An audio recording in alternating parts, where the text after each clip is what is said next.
Aarie Gaming presents Planet Zoo and the Sims 4 creative builds. Like and subscribe. Hello everybody, welcome back to Aarie Gaming. Today we're going to dive into some Planet Zoo staff facilities. Planet Zoo just came out on November 5th. I haven't put any videos up until now. I did play during beta, but I wanted to get a feel for how the mechanics work and how to make the guests happy and how everything just needed to mesh together before I put anything out for you guys.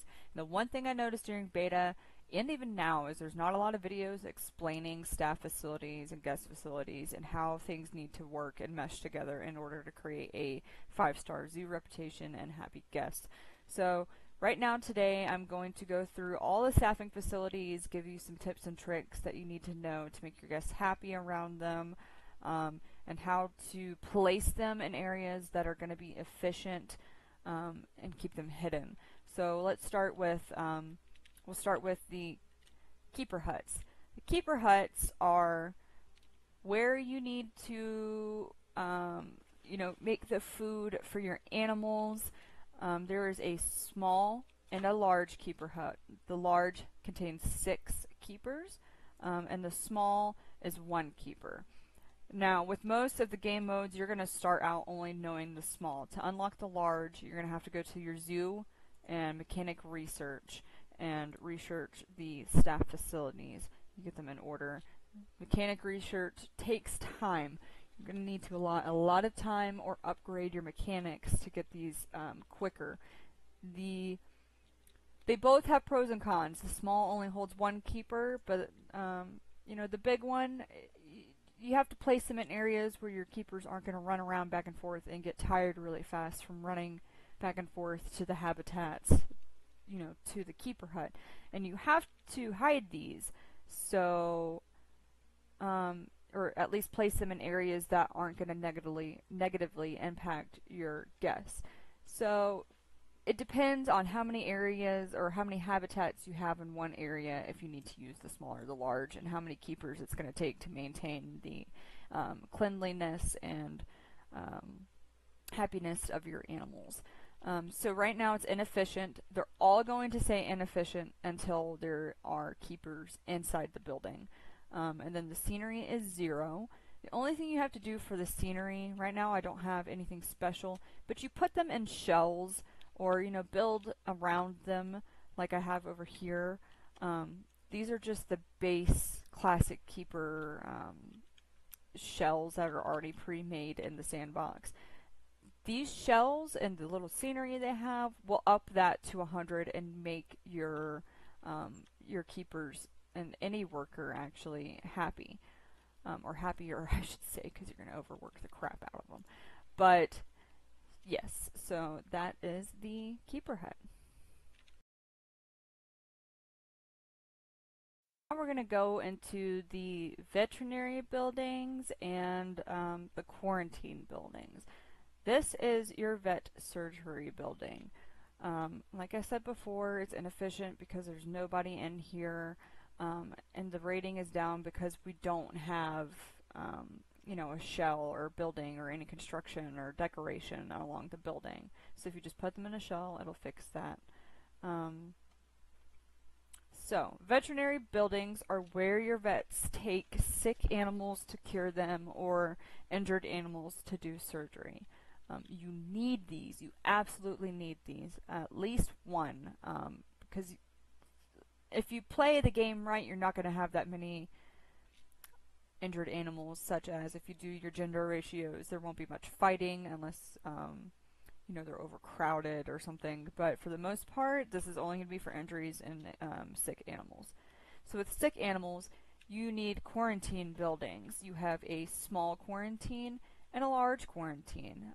Definitely in the beginning, I would start with a small. It holds 8 animals, whereas the large holds 24. That is ridiculous unless you have an extremely large zoo.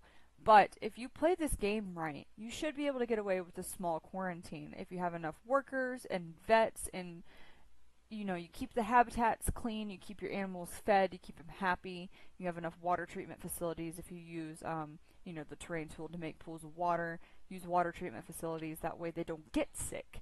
And then, of course, do your gender ratios correctly and keep your animal population in their happy ratio, and you shouldn't have any fighting or, excess habitat, I don't want to say cleanliness, dirtiness. And it shouldn't be a problem. So yeah, it'll show you the number of vets, the capacity. I usually put the quarantine building and the vet building all together. That way it's side by side. It makes sense to me to do that, but you can do your own thing, and then I guess in this video too, we'll go ahead and talk about research buildings. So at least for veterinary research, so you have the small, which holds 1 vet, and the large, which holds 6. Definitely go ahead and get a large research building. You can place this anywhere. I usually place it I'll usually place the vet, quarantine, a research building, and a large cafe all in one area. That way your vets don't have to run very far to get to these buildings. Research is under the zoo tab. You go to vet research, and whatever animals you have, you'll be able to drag and drop your vets onto it and research everything they need. This gives you toy enrichments, food quality. To complete your encyclopedia, which is an achievement, you get those from here. You get better education for your guests, which increases your zoo reputation level and guest happiness. You get food enrichment items. If you need to get the breeding thing going, if you need some babies to send away for some conservation credits, or to get the 90% or above achievement with your animal stats, you have these breeding possibilities, and it goes up and up and up. And then honestly, I cannot tell you what the advanced research bonus is, so if you know, please leave a comment down below until I could figure it out. So yeah, then once it's done, you'll get a little gold star or gold flask, and it'll come up here. Because we're in sandbox, it's all unlocked anyway. But yeah, and there's 6 levels on every animal. So with the little exhibit animals, it'll also unlock the exhibit items that you need to make their climate better, and your animals will be happier. So yeah, there's everything you need to know for a vet. Next part that we're going to do is the mechanics workshop, trade center, and staff room. Let's start with the trade center. You need 1 of these. 1. There's not a large, there's only the small. Your, let's go down here to staff. Your caretakers are the ones that transport your animals from the trade center to your exhibit.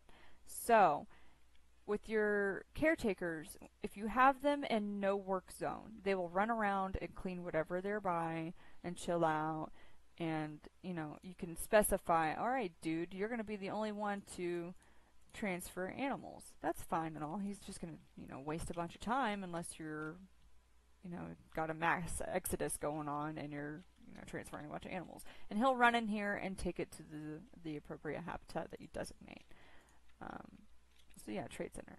So there's a mechanics workshop. You need this to research all these different things. Barriers, habitats, those staff facilities I was telling you about, more food stores for your guests, power, so if you want to do the wind turbine and solar panel, yes, they're eco-friendly, but they don't have as much coverage as the transformers, different decorative things, transport rides, all of that is due to the mechanic workshop. You can only have the small one. It holds 1 mechanic, so you might need a few of them. As far as the lounges, you need these. Absolutely need these. You have the small, which holds 4, and the large, which holds 12. I usually will take all of my vendors over here. You need 2 vendors per 1 shop. So I'll put as many large staff rooms as I need to hold all of my vendors. That way they're not taking space for my other workers. So with these, you have all of these staff perks. The only ones that I recommend you would use, yes, they're costly, but it's going to work out in the long run, is the security office for all your security guards, and then the rec room so that they recover their energy faster. Those are the only two in the beginning that I would worry about if you can afford to do this. You know, obviously detection for protesters or anything crazy, and their energy in this game runs out so quickly, it's absolutely insane. So I definitely recommend using this on every staff room that you have.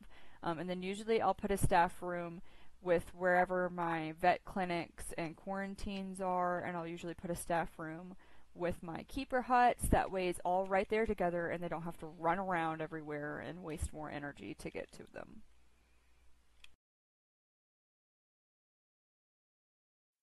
Alright, y'all. A couple more tips and tricks for staffing facilities that you need to know. I have all of these ones lined up over here just for the sake of telling you about every one of them. Notice that they have no power. You need power for every staff facility that you have.